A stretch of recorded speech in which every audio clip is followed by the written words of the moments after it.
বিশাল জেলের নির্মাণ কাজ। প্রতিটি শাখা হয় 3 তলা উচ্চতা বিশিষ্ট। জেলের ভিতরে প্রতিটি কয়েদিকে আলাদাভাবে রাখার জন্য 696টি ঘর কিংবা সেল তৈরি হয়। সেলগুলি এমনভাবে বানানো হয় যাতে চেষ্টা করেও কোনো কয়েদি একে অপরের সঙ্গে যোগাযোগ করতে না পারে। প্রতিটি সেলের দৈর্ঘ্য ছিল 4.5 মিটার এবং প্রস্থ 2.7 মিটার।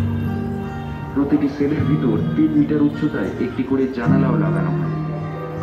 মাত্র 3 মিটার উচ্চতায় জানালাগুলি থাকলেও কোনো কয়েদি সেই জানালা টপকে জেল থেকে পালিয়ে যেতে সক্ষম হয়নি, কারণ জানলার ওপারে ছিল বিশাল সমুদ্র। তবে কালাপানিয়ায় একবার প্রায় 200 জন কয়েদি একসঙ্গে এখান থেকে পালিয়ে জেলের মধ্যে আত্মহত্যা করে নেয় বেশ কিছু জন, আর কিছু জনকে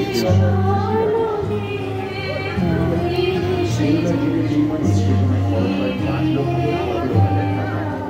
এর মুখ্য ভবনটি বানানো হয় টানা 10 বছর সময় নিয়ে 1906 সালের 10ই মার্চ জেল তৈরির কাজ সম্পন্ন হয়। কালাপানির জেলে বন্দী থাকা স্বাধীনতা সংগ্রামীদের উপরে অত্যাচারের মাত্রা ছিল এক হত্যার বিষয় যেগুলো জেলের তুলনায় অনেক। প্রত্যেক কয়েদিকে প্রতিদিন প্রায় 10 কেজিরও বেশি নারকেল আর সর্ষে পেশায় করতে হতো।